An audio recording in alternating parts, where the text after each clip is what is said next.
The second was the latest in a series of calls over the past many months with the heads of state of our NATO allies and the European Union, to bring them up to date on what the United States thinks is the current state of affairs and what's likely to happen in Ukraine in the coming days, to ensure that we continue to remain in lockstep, that is, the European Union and NATO. Despite Russia's efforts to divide us at home and abroad, I can affirm that has not happened. The overwhelming message on both calls was one of unity, determination, and resolve. I shared with all of those on the calls what we know about a rapidly escalating crisis in Ukraine. Over the last few days, we've seen reports of a major uptick in violations of the ceasefire by Russian-backed fighters attempting to provoke Ukraine and the Donbass.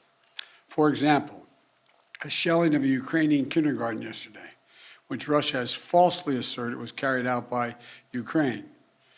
We also continue to see more and more disinformation being pushed out to the Russian public, including Russian-backed separatists, claiming that Ukraine is planning to launch a massive offensive attack in the Donbass.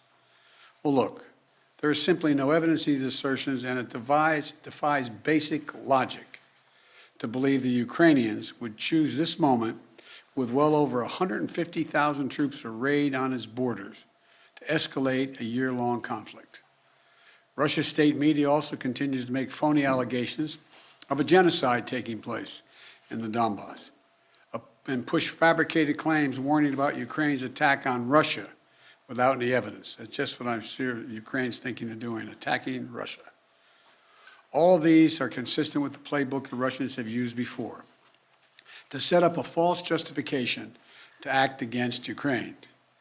This is also in line with the pretext scenarios that the United States and our allies and partners have been warning about for weeks. Throughout these tense moments, the Ukrainian forces have shown great judgment and, I might add, restraint.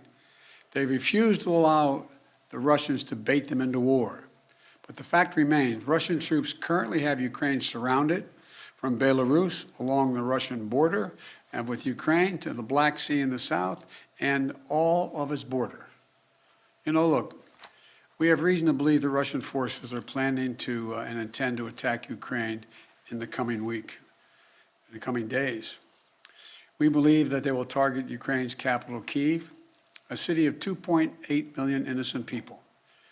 We're calling out Russia's plans loudly and repeatedly, not because we want a conflict, but because we're doing everything in our power to remove any reason that Russia may give to justify invading Ukraine and prevent them from moving. Make no mistake, if Russia pursues its plans, it will be responsible for a catastrophic and needless war of choice. The United States and our allies are prepared to defend every inch of NATO territory from any threat to our collective security as well. We also will not send troops in to fight in Ukraine, but we will continue to support the Ukrainian people. This past year, the United States provided a record amount of security assistance to Ukraine to bolster its defensive, $650 million from Javelin missiles to ammunition. We also previously provided $500 million in humanitarian aid and economic support for Ukraine. And earlier this week, we also announced an additional sovereign loan guarantee of up to $1 billion to strengthen Ukraine's economic resilience. But the bottom line is this: the United States and our allies and partners will support the Ukrainian people. We will hold Russia accountable for its actions. The West is united and resolved. We're ready to impose severe sanctions on Russia if it further invades Ukraine. But I say again, Russia can still choose diplomacy. It is not too late to de-escalate and return to the negotiating table. Last night, Russia agreed that Secretary of State Blinken and Foreign Minister Lavrov should meet on February 24th in Europe.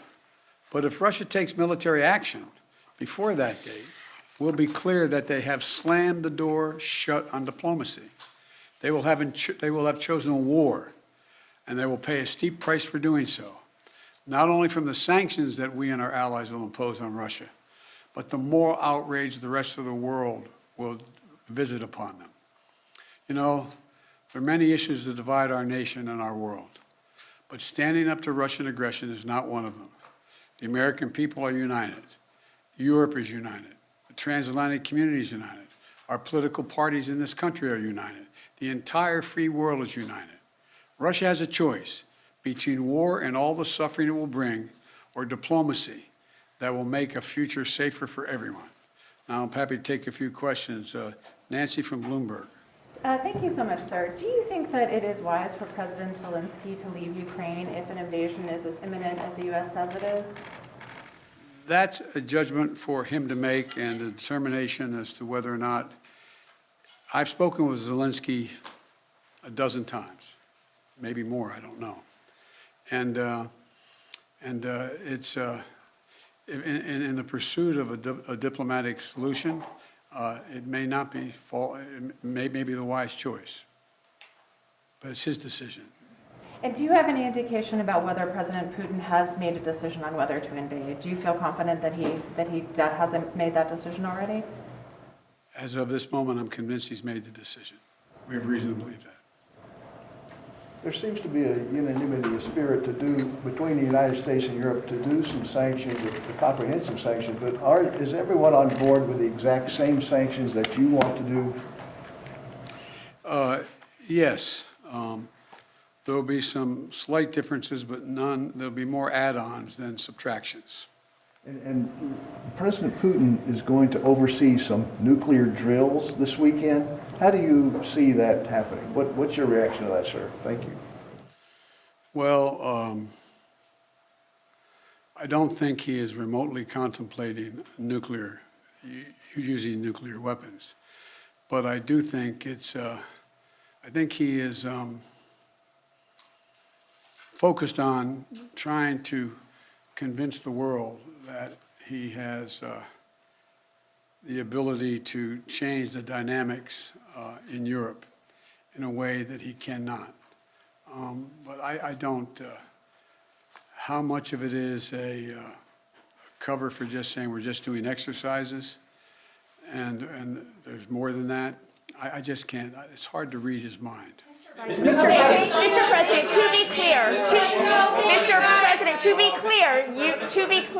you are convinced that President Putin is going to invade Ukraine. Is that what you just said a few moments ago? Yes, I did. Yes. So is diplomacy off the table then? No. Until he does, diplomacy is always a possibility. What reason do you have to believe he's considering that option at all? We have a significant intelligence capability. Thank you very Thank much. you. Thank you.